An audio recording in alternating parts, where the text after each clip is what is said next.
previous videos, we had seen and learned about the NLSAT examination. This is an examination for the 3-year LLB program at National Law School, Bangalore. Today, we're going to learn about what is Part B of NLSAT 2026 and how do we go ahead and tackle the essay component of this examination. What is the essay component? Part B has two sections. One is legal reasoning and one is essay. And the essay component is something that we're going to discuss in great detail in this session today. General instructions about the essay. Firstly, that the essay goes ahead and tests your analytical ability, which means it also goes ahead and similarly like the legal reasoning section, it does not go ahead and test your legal knowledge about a certain aspect. The essay has 3 options, which means that you can choose either one of the options, which means that it gives you some option as to what you can go ahead and attempt in the first place. The second important thing is that the essay should not be of more than 500 words and should only be written on one of the topics that have been provided. It's also important to note that this essay is also going ahead and testing your analytical skills and how you can go ahead and write cogent arguments. Fourthly, it's also the fact that there's a dedicated section in the paper itself where you can go ahead and write the essay similarly as the legal reasoning part. And therefore, you have to make sure that if your handwriting is too big, you go ahead and minimize that, because that becomes important in writing Part B. And as previously stated, no prior knowledge of law is needed. What we're going to do in this section is that we're going to go ahead and decode different aspects of an essay. We're going to do this through examples. So we're going to deal with some examples of essays, possibly one that is more general in nature, something that has more relevance in today's society. So these are the kind of questions that we can expect in the examination itself. Question 1 reads as: technological advancements have always disrupted labor markets, but the rise of generative AI tools has sparked new debates. While some see these as tools as engines of productivity, others fears that they will widen existing inequalities. Should societies embrace or regulate generative AI to ensure equitable distribution of economic opportunities and social benefits? One thing to remember when you're seeing an essay is that the essay will give you the biggest push as to what it wants the aspirant to go ahead and write in the paper in the first place, which means that you have to read the question extremely carefully. This essay is talking about technological advancements. One important thing that you start is, first of all, go and understand what do you mean by technological advancements, and then go ahead and talk about how it has gone ahead and disrupted labor markets. Think of certain examples of what disruption of labor market can look like. Then you also go ahead and see that this is being seen from the perspective of generative AI tools and how this has sparked new debates. But it's also wanting you to not just address the fact that there have been certain disruption because of AI. It wants you to respond to a more socio aspect of it, which is that it wants you to go ahead and tackle on the widening existing inequalities, which means that it is kind of trying to give you a push that there are certain inequalities that are already existing in the labor market, and how is technological advancements going ahead and making them greater, right? Which means that you already know what is the push that is being given from the question as to what kind of what kind of essay it wants you to reproduce. Now the question then is, should societies embrace such a thing or should societies not? Which means that it also gives you an understanding that it wants you to kind of want to write both angles to the essay and then go ahead and bring a conclusion where you can give a coherent conclusion in the sense that, okay, these are the 2 aspects of it, but maybe because one aspect is better than that, or one brings more benefits than harms, and therefore we can go ahead and choose the other one, right? So now what are the things that you can look for in this essay? The things that first of all you should look at is your introduction. The essay is extremely important because of the structure of an essay. Structure becomes extremely important in an essay. We're going to talk about the structure of the essay in the later part of this session, but starting from what is the most important part of an essay, it starts from introduction, then it goes to body of the essay, and then it goes to conclusion. I think these are the 3 ingredients that you cannot go ahead and afford to miss if you go ahead and like write an essay in the form of like long answer type, it shows that you do not understand the requirements of an essay in the first place. An introduction in the first place should define key terms like technological advancements and what you mean by generative AI, which means that what these technological advancements look like, how is generative AI operating in current world. That is, these are the things that possibly you look for an introduction, but also an introduction kind of wants you to tell you what the status quo looks like, which means that what is the kind of world that we're living in. Are we like evolving into an age of generative AI? Are we evolving into an age of artificial intelligence? I think that kind of understanding of the perspective of the viewer is very important when you're going ahead and writing the introduction. So something like that can look like, we live in a world that is constantly evolving. From the advent of steam engines to artificial intelligence, we have come a long way in the development of technology, right? What is this kind of like an opening statement doing for your essay is that it is giving you a perspective of how the student who's writing this examination is looking at the world. It gives you an understanding of it helps in context building in the first place. I think that becomes very important because the examiner might think in different ways, but once a context is already built by the student, it's much more easier for the examiner to understand where and from what and from where the perspective is coming from. So you can also give examples of technological advancements that have disrupted labor markets in recent times. So when we have to think about, we can think of examples like e-commerce websites like Amazon, which have drastically like reduced demand for retail shops. This is also something that we have dealt with in the past. We're still dealing with the repercussions of it. And what has that traditionally done to labor markets, which means that retail shop owners, what is the kind of impact that has had? You can bring examples like these, which you have seen like in and around you, into the essay to make the essay more grounded into reality, so that the examiner understands that there are practical implications of what you're talking about and you understand these practical implications. Just a general rule that whenever you're writing an essay, do not go ahead and like make sure that your grammar is on point, that your spellings are not wrong, that you've capitalized each word. Like in general, like your grammar is correct. I think once if an examiner is reading a sentence and it sees like there are a lot of grammatical errors in between, it kind of like reduces the flow of reading. And I think that kind of like irks an examiner also, which means that when you're writing something, also make sure that you're going ahead and like making it easier for the examiner to read what you're writing.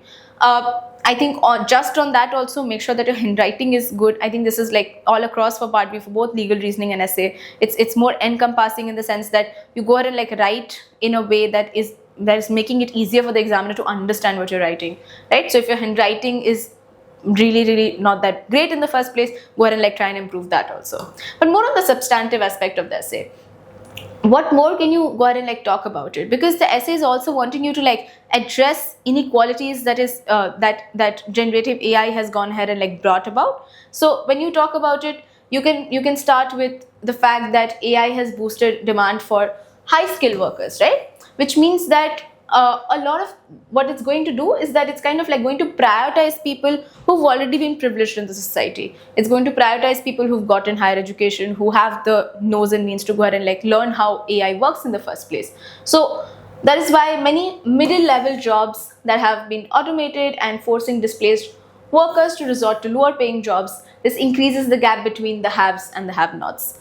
The ability to use AI requires a strong command of computers and language, which in turn requires early access to such tools and quality education. Thus, people who have been privileged to receive such access since childhood and have a strong foundation are better positioned to use AI to their advantage. Which means that you're kind of like then responding through these kind of like analysis that we understand that inequality is already existing, but once we bring generative AI into the picture, these inequalities even become much greater, because you're going ahead and prioritizing people who've already been privileged and people who have historically used like menial jobs, like lower paying jobs, to go ahead and like get their livelihood. These are the people that are getting they are being thrown out of the system, and that's something that's not really good for us. Generative AI is controlled by a few powerful companies with vast resources and leaving smaller firms in developing countries struggling to keep up, thereby widening the digital divide. I think what we can understand from this kind of analysis is that it shows that you not only see the question in terms of facts, but you also see the question in terms of analysis and nuance into the practical level, into like the ground level, where you can understand why this essay is important in the first place, right? So a lot of people that when I've checked mocks is that you go ahead and there's too much focus on facts, and there is not a lot of focus on analyzing the importance and impact of that fact. And then that's where this kind of analysis becomes very important for the examiner to understand why you're choosing one side over the other. So if you go ahead and of course there's going to be another part of it which says that but generative AI has also helped us make technological growth. It has made so many things so many easier, which means that technology is going to become better with time, which also goes ahead and improves GDP of a country, so many things, right? Which means that when you go ahead and weigh these two things, then you can go ahead and maybe whatever the conclusion that you want to make. What that conclusion looks like is something that we're just going to deal right now. So we're now going to talk about question 2. In this question, we are going to deal with more detailed nuance into what the structure of the essay is going to look like, which means that introduction, body and conclusion, what are the things that are required in an essay, and how many prompts that we can get from the question itself. The question reads as, digital platforms have transformed social relationships, commerce and information flows. However, the unchecked growth has raised concerns about surveillance, misinformation and erosion of democratic values.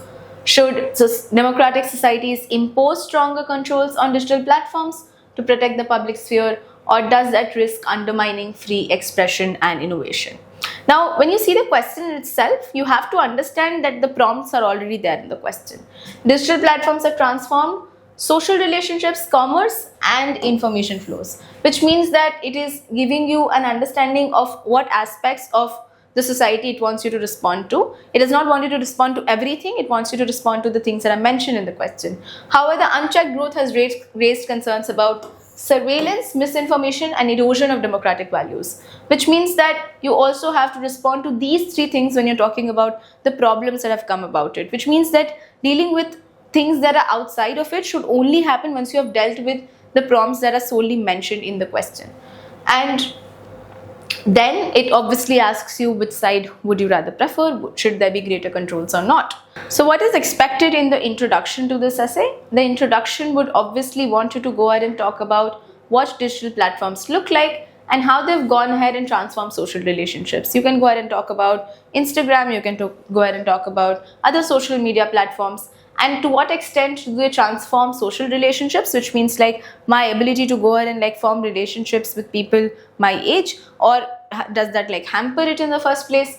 How has it changed commerce, which means that today we are using social media to go ahead and grow our own businesses, to what extent it does that, but also information flows, which means that today one of our main sources of consuming information is social media, which means that that kind of information is also leading to a lot of misinformation. So many aspects of information of data privacy come into that aspect, which means that these are all things that you can go ahead and address when you're talking about what digital platforms look like in the first place, right? So it has raised concerns about surveillance, misinformation and erosion of democratic values. So there's obviously surveillance, which is loss of data. There's misinformation because there's too much information out there and you cannot go ahead and check that information to check if it's correct or not. But then also erosion of democratic values, right? I think this is a very important prompt in the essay, because it's wanting to talk to you about something that we don't necessarily think of in the first place. So that is the introduction. What do we go ahead and think should be in the body of the essay?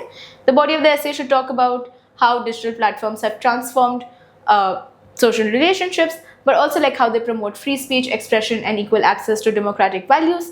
And you can then introduce the idea that there's also a darker side to these platforms, issues such as surveillance, misinformation, data privacy. How you go about with conclusion is that obviously you go ahead and clearly state which way you want to move forward to, and how should this tension go ahead and be resolved in the first place. Writing conclusions which are very, very long are also not promoted, but writing a very, very short conclusion just of one sentence is also not encouraged, which means that a conclusion should ideally be of 2 to 3 lines, and you should go ahead and bring a summary to the essay in that conclusion, in the sense that we've seen this side and we've seen the other side, and therefore we believe that this side is better than this side because of the reasons that we've mentioned in the essay. It should be much more concise and much more simpler to understand, and it should take a particular stand. Do not leave the conclusion hanging. Do not leave for the examiner to understand from your essay which side you're picking and which side you're not. Try and make that very, very simple for the person who's reading your question paper, right? Possible solutions could include legislative intervention, restrictions and monitoring by the platforms themselves, which means that when you come to solutions, you can go ahead and talk about different solutions that can go ahead and like address the problem that is being mentioned in the question. A good way is to mention what these possible alternatives can look like, and if you have like a particular preference, then you can mention that also. And why do you think that's preferable is something that obviously should be mentioned. Now, what are the kind of constructives and what are the kind of like substantive things that we can bring into this essay? As I said, there's emphasis on democratic societies and on free expression and innovation. So a lot of times when I checked this mock, I saw that a lot of people like left democratic values absolutely out of this essay. I think it's important to understand why democracy is mentioned, simply because democracy goes and like promotes free speech and expression, and to that extent, people who are going ahead and using these platforms to promote that, should then they be hindered from doing so? And if we go ahead and hinder them, are we taking away their rights? I think that's something that's a tension in the essay, and that's something that you have to respond to at all points of time. So you can write something like, while the internet has been heralded as a great equalizer by giving equal access to all sorts of information, it has also created an easy market for vulgar content which is consumed in large numbers. So you can talk about so it's very, very encouraged to talk about like recent examples which go ahead and like ground your essay, which goes and like bolsters your essay. So something like maybe the India's Got Latent example, or you can talk about like an increase in pornographic content. These are all things that you can talk about when you're talking about does giving free and easy access means easy access to everything, which means that having the right to speak, is that an absolute right, or there can be restrictions? These are things that you can go ahead and tackle in this essay. So on misinformation, you can write something like, it has become a serious challenge for society today. Deepfakes, for instances, are frequently circulated and spread discord.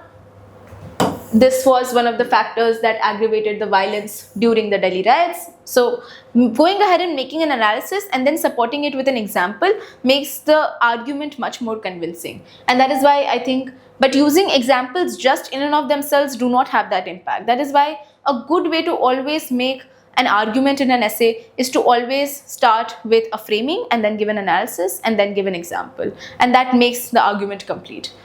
So when you can also talk about the COVID-19 pandemic, in which false cures were circulated widely on WhatsApp, and misinformation about vaccines fueled skepticism, and it also led like a lot of people to refuse taking the vaccine in the US, which means that these digital platforms have a lot of like practical consequences in the first place, which needs to be addressed. And the graver that consequences, the more restrictions it goes ahead and attracts on itself.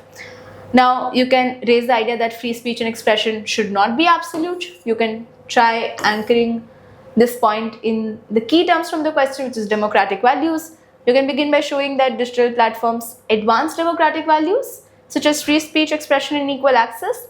But you can also respond it by saying that these rights are not absolute in the first place. Another example could look like that democratic societies have historically rested on strong foundations of fundamental rights. However, it is essential that the exercise of these rights does not result in the erosion of these rights of others, right? So you are going ahead and at all points of time responding to both sides, but then trying to resolve that tension by saying that sure, rights exist, but they're not absolute, and therefore even though there are certain restrictions on it, does not mean that erosion of democratic values is happening in the first place. Now, while digital platforms promote free speech and expression, they also have contributed to loss of privacy and spread of misinformation, often along caste and racial lines. This is something I give the example of Cambridge Analytica here, in which we classically saw that this was one of the biggest scandals of the centuries, and Facebook was used to rig the US elections. And to what extent digital platforms are having consequences, such as going on and like choosing the president of the United States of America, which is one of the biggest superpowers of the world. I think then it becomes important, because you're making that the impacts of these of digital platforms is so high that it goes ahead and like garners that kind of restriction on it in the first place.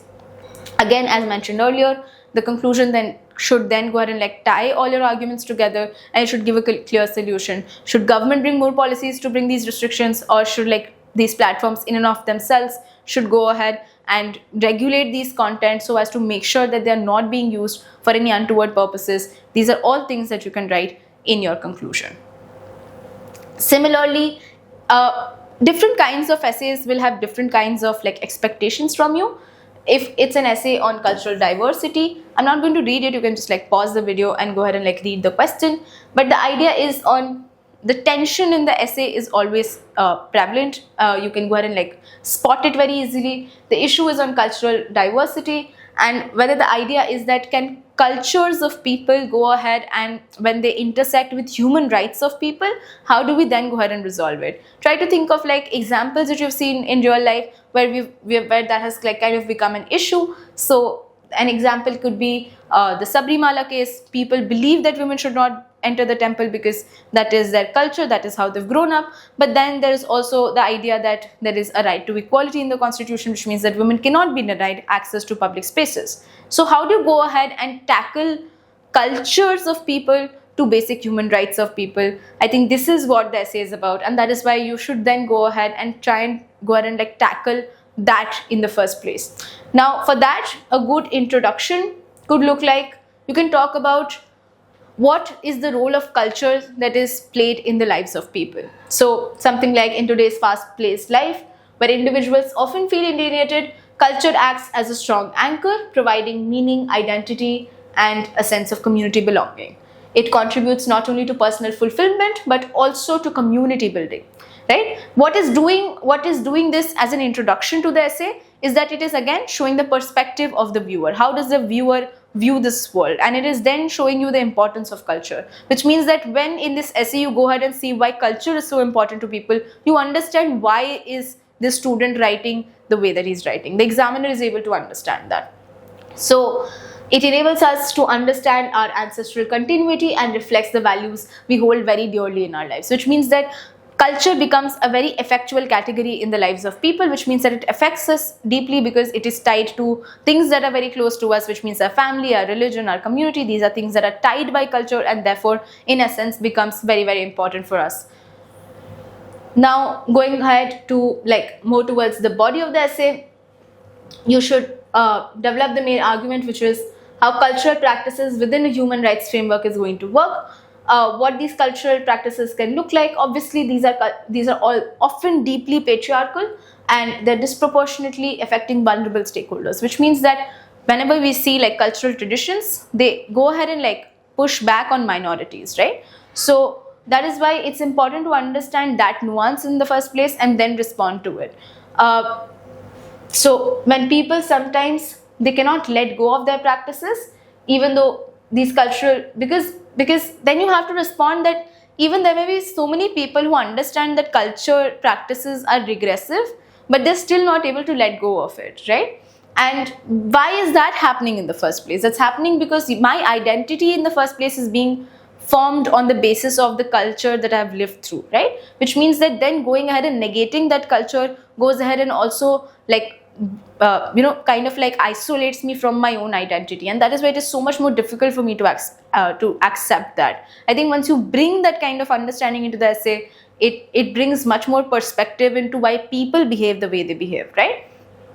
So identity formation of individuals and the fact that identities are malleable and dependent on such practices has to be unlearned through awareness and programs. Once you've said that, then you can go ahead and respond to it, that because identity formation is malleable in the first place, it is completely dependent on the environment that we come from. Therefore, these practices have to be like unlearned, and our identity has to go ahead and like go through a process of evolution where we can base our identity on good cultural practices, or at least not on the cultural practices that are very, very regressive in nature.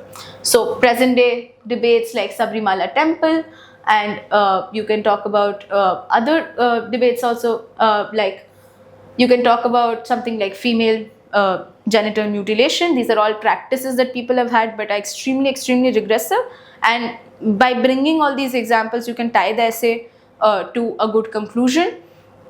Again, as stated earlier, the conclusion should be sound and clear. You can say something like cultural diversity should be accommodated as long as the baseline of human rights is not infringed, which means that it gives a clear solution. Go ahead and celebrate your culture, go ahead and celebrate your practices, but you have to make sure that the baseline of human rights is not going ahead and being infringed because of your culture, and that gives a good way of how we can go ahead and like resolve the tension that we've seen in this essay. Now, moving forward, one thing that is very, very important and made my examination preparation for NLSAT very easy is that newspapers played a very important role. There are numerous people who've reached out to me how to prepare for NLSAT, and especially how to prepare for Part B. And the only thing that I've gone ahead and recommended them is that read the newspaper daily and thoroughly. I think when I wrote NLSAT, one of the questions that I attempted in the essay part was on child marriage, and it was specifically, I think that essay came because of the fact that during that time child marriage was under scrutiny, because in some northern eastern state police members had gone ahead and arrested a lot of men who had engaged in child marriage. These were also like not these were boys and not men. So these boys were also underage and they had gone child marriage, and they had gone and like arrested these people. But the irony became that actually the people who they had married, the girls that they had married to, these girls actually protested against this, because they said that why are you taking them away? This is the person that I love, but also the fact that this person is my breadwinner. So you taking them away actually makes me much more vulnerable. So even though police is acting in the way that it is trying to help vulnerable stakeholders, it actually has like a detrimental effect on them.